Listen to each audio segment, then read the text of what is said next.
Welcome into Jags Now, presented by Chat Sports. I'm your host, Colin Brown, and on today's show, we're going to be discussing the latest news surrounding Jacksonville cornerback, wide receiver, do-it-all unicorn, known as Travis Hunter, and what his role is going to be for the 2026 NFL season. The Jaguars also made a couple roster moves ahead of NFL free agency, so we're going to break that down for you guys. But if you haven't already, make sure you subscribe, like this video for the latest Jaguars news and rumors coverage all year long. We're going to bring it to you here on the channel, so you don't want to miss out. Hit that subscribe button for the latest videos. So Cameron Wolfe, who covers the NFL for NFL Network, spoke with fellow NFL Network NFL insider Ian Rappaport. They were just kind of talking about the latest that they were hearing from around the league, and Cameron Wolfe had a very interesting comment, when it comes to Travis Hunter and what his role is going to be for the 2026 NFL season. Wanted to get you guys caught up to date with that, so we're going to dive into the quote here. Also, just wanted to shout you guys out that if you are watching, hopefully you had a great President's Day. I had off today, which is why I am filming currently from home, but this kind of Travis Hunter news, along with the roster moves that they made earlier today, I figured I'd hop on here and talk about it with you guys, give my thoughts and perspectives, and just figured to get out a video for you guys. So I know it's kind of late on the Jags East Coast right now. It's about 7:17 over there. It's about 6:17 where I'm filming here in Dallas, Texas. But wanted to give you guys this latest update here on Travis Hunter, give my thoughts, and kind of just discuss what it could mean for Jacksonville. So here's the full quote from Cameron Wolfe. I'm just going to read it out to you guys and then give you my thoughts. So here's what he had to say. Let's start the Wolf of Ball Street in Jacksonville, where they're coming on season and they think they can be even better because they get their unicorn back. Travis Hunter is expected to be 100% full goal by week 1. Very good news if you're Jacksonville. He had a surgery on the LCL on his knee. He will play both sides again in 2026. That was obviously already reported by James Gladstone and Liam Coen at their end-of-season press conference, but Wolfe is just reiterating it here. The big change may come in the usage. From what I understand, they plan to play him as a full-time cornerback, a part-time receiver, which is a switch from last year, when he played more than double his snaps at receiver than cornerback.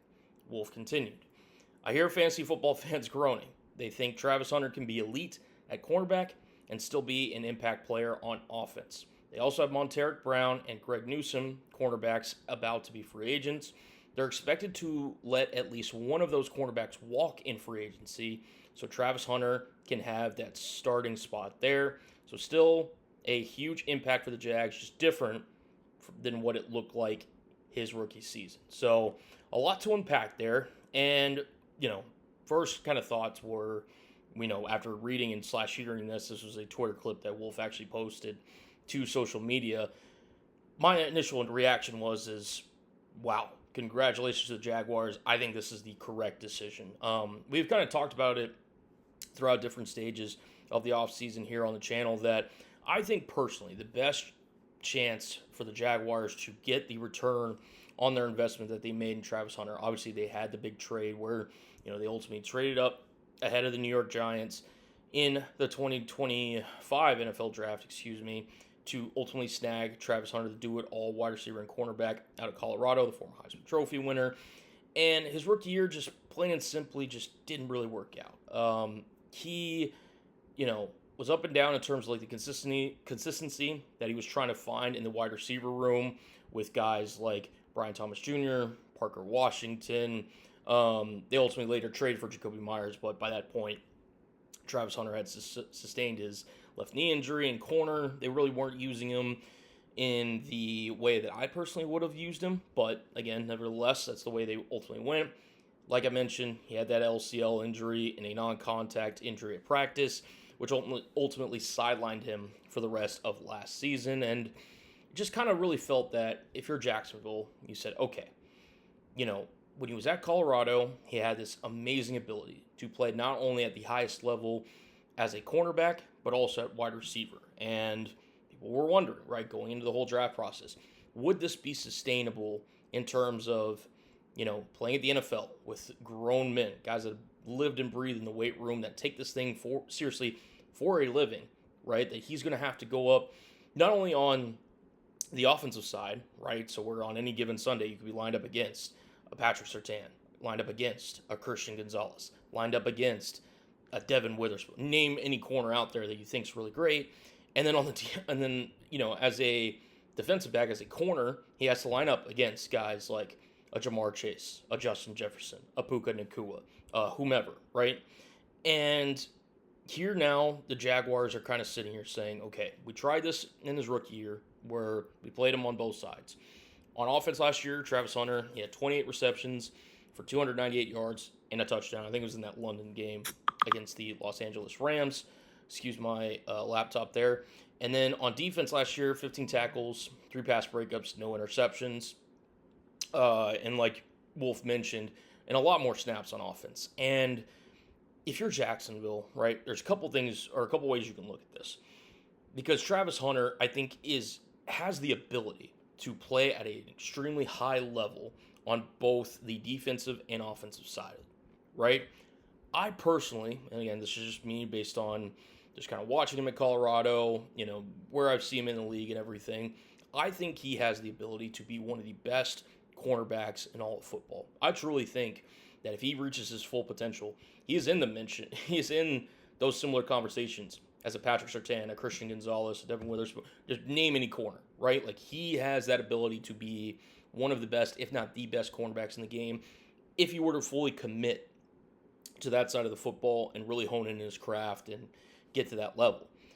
As a wide receiver, I still think he can be really good. And again, as Wolfe kind of mentioned, fantasy football fans are groaning at the sound of Hunter not being able to play that side of the ball as much as they probably would have liked. And he's still going to have a part-time role. We'll see kind of just ultimately how much that lends Hunter to playing alongside guys like Parker Washington, Jacoby Myers, Brian Thomas Jr., Brenton Strange. Like, if you're Jacksonville, right, personally, I just think more investment in corner just because I think he can have a higher ceiling at the cornerback position, which, again, doesn't limit the fact that, on certain packages, maybe they throw him in 4 wide receiver sets or, hell, they just feel like they need a little bit of extra juice. Travis Hunter, you enter him in the field, he just provides a different level of playmaking that some guys on offense just don't provide, right? But now you're looking at this roster and kind of the second part of what Cameron Wolfe had to say. Montaric Brown and Greg Newsome both are set to become free agents.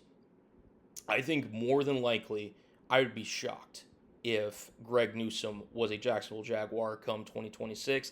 I just think that, they made the trade with the swap, essentially, of draft picks and him going from the Cleveland Browns to Jacksonville in exchange for Tyson Campbell, in a move where Jaguars, they kind of realized, okay, Tyson Campbell, we have him under contract here for, the next however many seasons. We don't like kind of where we're at. We don't necessarily know if he's a scheme fit. Let's just make the swap for Greg Newsome. If it works, great. Then we'll try to work out something long term. It ultimately didn't. Last year just didn't have a really great way of kind of footing, in terms of fitting into Anthony Campanile's defense. Maybe he has a bounce back year somewhere else, but we talked about it during our free agents video that we posted on the channel earlier last week, I just think that Greg Newsome is going to be on his way out. And then Montaric Brown, who, former 7th-round pick, really was proven vital for the Jaguars, given their injuries to not only Travis Hunter. You had to obviously switch in with Greg Newsome as well. I just think that Montaric Brown is going to be somebody that the Jaguars will prioritize out of those two, if I had to make an educated guess. He knows the system. He performed well in it in 15 games. He was one of the Jaguars' best cornerbacks. Him and Jarian Jones, honestly, they kind of go hand in hand in terms of the value that they brought last year. I think ideally, the way Jacksonville, if they are kind of envisioning it in their minds, and again, we'll see what the contract looks like for Montaric Brown this upcoming season, I think they want their secondary in terms of the cornerbacks, Travis Hunter to be one of the outside guys. Montaric Brown, ideally, if they get him at the right price, to be that opposite outside corner with Jordan Lewis there in the slot. Maybe Jarian Jones comes in certain spots to contribute as well, just given how he played last year. But I think that's the way their secondary in terms of their corners, they want it to look like. And for Travis Hunter, the wear and tear that it takes to be an NFL player, much less a corner and a receiver, I just never thought it would be, and I'm not trying to just say this with hindsight, like I've always thought this going back to when he was drafted. The football is such a violent physical game. It's something that takes a toll on your body. It doesn't matter if you're, living in the weight room or you're somebody that maybe isn't as, dedicated to their body. Like football injuries can happen at the snap of a finger. Now, obviously, it's more beneficial to take care of your body. But that being said, Hunter playing both sides of the football, where he's playing, in upwards of 50, 60, however many snaps a game, those add up. And where, maybe if you get through like a season, right? Like you get through a season, he's playing both sides of the ball. It's great. It's like, okay, maybe we can invest him and maybe we can see, Travis Hunter be this kind of do-it-all player. And for him to just kind of go through and his rookie season to not even make it halfway through an NFL season and to suffer a non-contact injury. Now, again, non-contact can happen different parts of, walks of life, right? Like it could happen during a game, it can happen at practice, it can happen wherever, right? But I just think that you've invested so much in this, I think can be great football player, really good football player in Travis Hunter. You have to do yourself and Travis Hunter right by saying, okay, not only do we need an outside cornerback right now, we need a cornerback one on this roster. Probably, Hunter would be a higher ceiling player at the cornerback position, but also just save him from himself. Because Hunter's never going to say, hey, take me out here. I can only do so much. No, he's going to try and play up to what he was when he was at Colorado, where he was making plays on both sides of the ball as a wide receiver one and as a, top cornerback for the Buffaloes under Deion Sanders. And listen, I respect the competitive drive. I think Travis Hunter, it's one of the reasons why it made him the player that he is today. But given his LCL injury that he's coming back, and the fact that I think personally, in my opinion, he is a better cornerback than he is a wide receiver, to me, I thought this was the correct decision for the Jaguars to ultimately make him the outside cornerback, number one on this team, have him contribute on the offense side of the ball. Again, I'm not saying he can't play offense, but if you're going to use him correctly and use him to the best of his ability and try to gain the most return on investment in terms of him as a draft pick, a number 2 overall draft pick, you need to have him as a primary position one, which I think is cornerback, whether it was cornerback or receiver, but I think it's the correct choice to make him the corner, and then sparingly as the other one. So we'll see.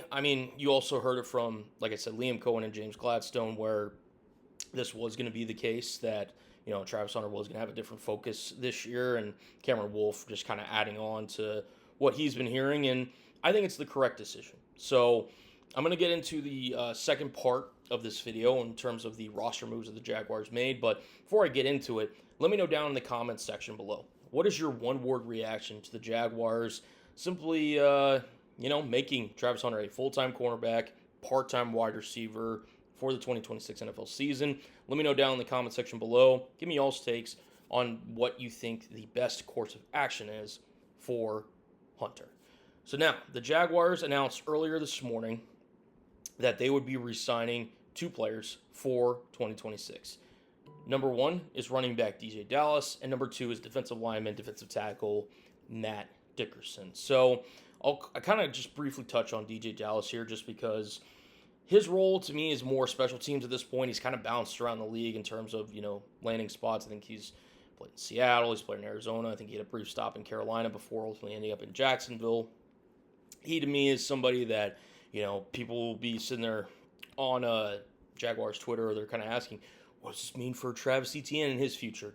I think little to nothing. In all seriousness, I think Travis Etienne, whether he resigns or, ultimately walks elsewhere, has little to no correlation with the fact that they re-signed DJ Dallas. I just think he's a good locker room guy, good special teamer, provides value in that way, and he's somebody that, is as a 4th running back, you like him there, and in a pinch, I wouldn't mind him as an RB3, depending on what's going on in front of him in terms of the depth chart. So I think it's a smart re-signing by James Gladstone, and one that, probably they haven't released the full contract details for both these guys yet, but I would imagine be close to, if not veteran minimum, which is exactly what I would probably give a guy like DJ Dallas. So he resigns. He's staying in Jacksonville for next season.